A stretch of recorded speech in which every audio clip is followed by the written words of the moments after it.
Welcome to Election 101 in 5 2.0, your one-stop guide to everything in elections where we shed light on gray areas of Nigeria's electoral process. I am Samson Itodo.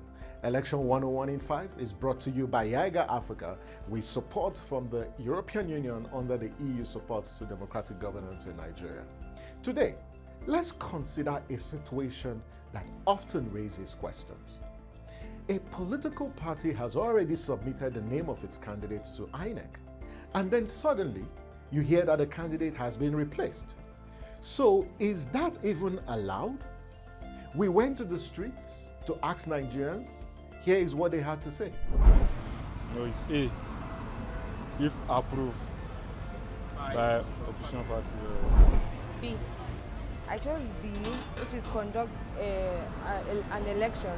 Okay, but then it goes two ways, because then I don't know if the election they are conducting, if it's within their own party or it's like the general elections of so. Because if it's within their own party, then it's B.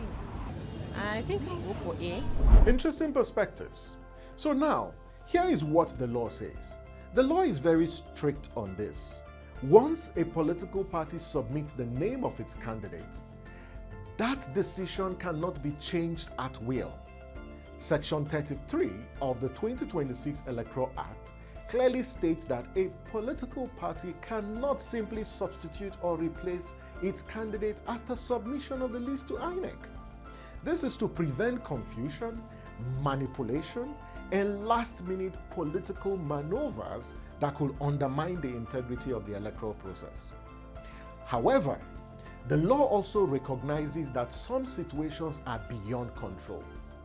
There are only two conditions under which a candidate can be substituted. The first one is if the candidate voluntarily withdraws from the race, or in the unfortunate event that the candidate dies. Outside of these two circumstances, substitution is not allowed. Even in these cases, there is a process that the parties must follow. The political party must conduct a fresh election, a fresh primary election, to produce a new candidate. This ensures the replacement is not arbitrary, but it emerges through a legitimate and transparent process. And timing is very critical. The law gives the political party just 14 days from the occurrence of the withdrawal or the death of that candidate to complete the process and submit a new candidate to INEC. So substitution is a tightly regulated exception and not a shortcut.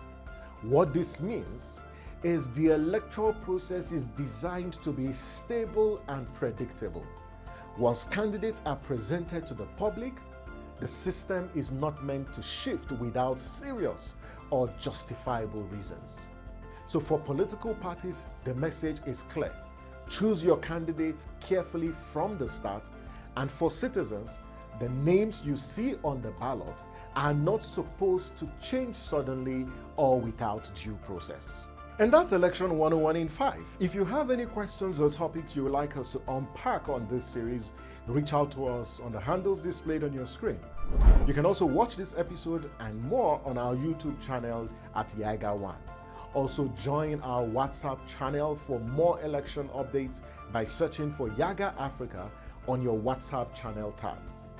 Join us next time as we break down another important aspect of Nigeria's electoral process. But before then, always remember, consistency in the electoral process builds confidence in the outcome. Thank you for watching. I'm Samson Itodo. Bye for now.